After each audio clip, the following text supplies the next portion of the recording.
Scotland's charity air ambulance first took to the skies 10 years ago this year. At that time in Scotland there were 2 government-funded rotary aircraft and 2 fixed-wing aircraft.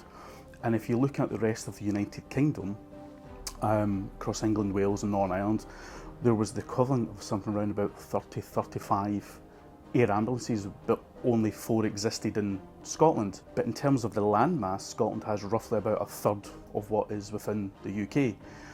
And then we have the added complexity of around about 100 islands, very remote and very rural.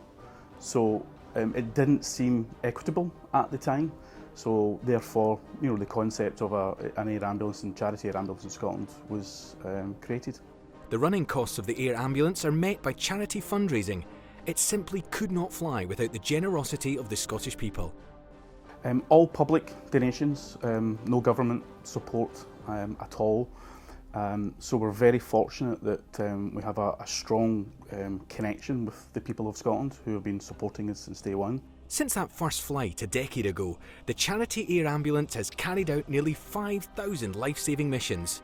But one recent rescue pushed the team to their limits. So this was a winter time in Scotland, which you can imagine can have quite a number of interesting factors with weather, sort of snow, rain, sun, ice, everything all mixed into one day. The crew were called out to Loch Tay near Killin, where a man had suffered a heart attack. In treacherous weather conditions, simply landing the helicopter was a huge challenge, but that was just the start. We got the patient on board, and just as we got him inside the aircraft, he arrested, so his heart stopped beating as it should. We gave him a shock. Then we had quite a tricky decision to make. With the patient's life in the balance, every second was crucial. The crew knew it would be incredibly difficult to work on the patient on a rocky flight, but a road ambulance would not get to the hospital in time.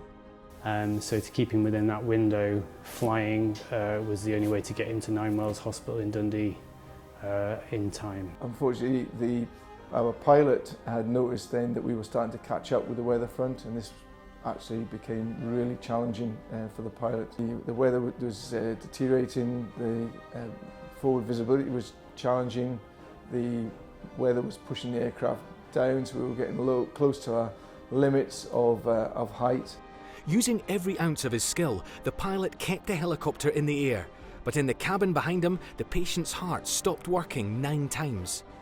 And we had to further shock our patient 9 times on the way to hospital, each time coming back, but this became quite challenging through the flight, and also for the pilot as well, who was trying to communicate with us as to how difficult and challenging the weather was getting.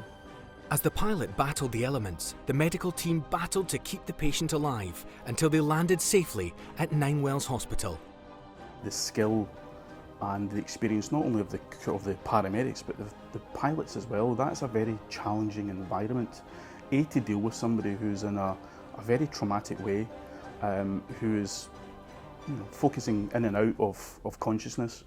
So I think to get him alive on so many occasions and then get him to hospital for that further care is just it's what we're here for.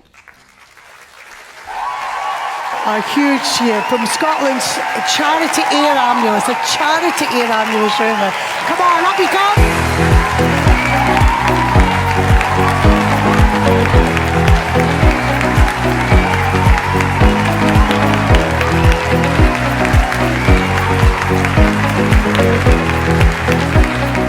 You are quite amazing, all of you, in that rescue. And what you said, I think everybody in the room will just concur with that. But also, the thing that most people won't know, I certainly didn't, that the ambulance relies on us, the public, to fund that ambulance. So you've got to do a lot of fundraising, yeah? So how much do you need every single year? Tell them there's people with money in this room, don't worry. How much do you need every year?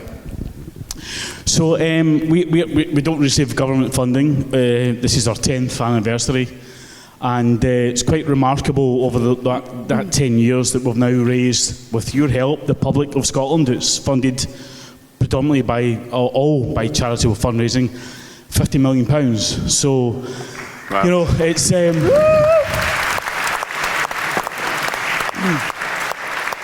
you know, 5,000 call-outs later on is quite a remarkable achievement. Everything for the charity to deal with, and the story that you heard tonight is just one of thousands of call-outs that Rich and John and the other crew members have to deal with every single day, 365 days of the year. I mean, I don't think there's very many other professions in the world that when you go to your job, you don't really know what you're going to expect. And these guys deal with a traumatic experience day in, day out. And it's testament to them, to the individual that we're going to refer to, saved that individual's life. And it's a very, very heartfelt experience. And I'm very proud to be part of Scotland's Charity Air Ambulance. And it's these guys and the guys in the background who are very proud to accept the Pride of Scotland award tonight. Absolutely. Before we go on to the trophy, there is one rather special guest here tonight who, well, he wanted to say thank you. Yeah, he literally wouldn't be here without you. Yes, it's the man whose life you saved on that incredible rescue mission. Please welcome Duncan Stevenson.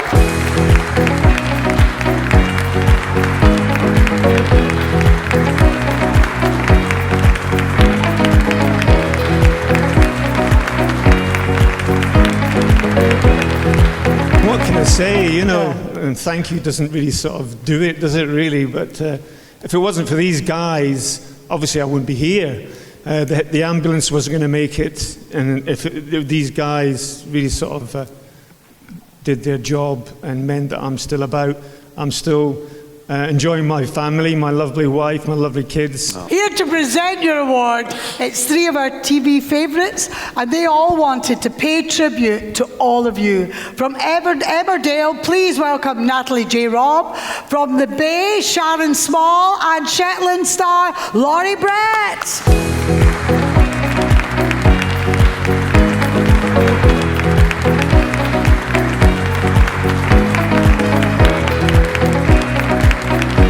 It's a great honour because of the skill, the composure that you need to do this. It's incredible, and putting or risking your own lives to save others. It's just wonderful, wonderful.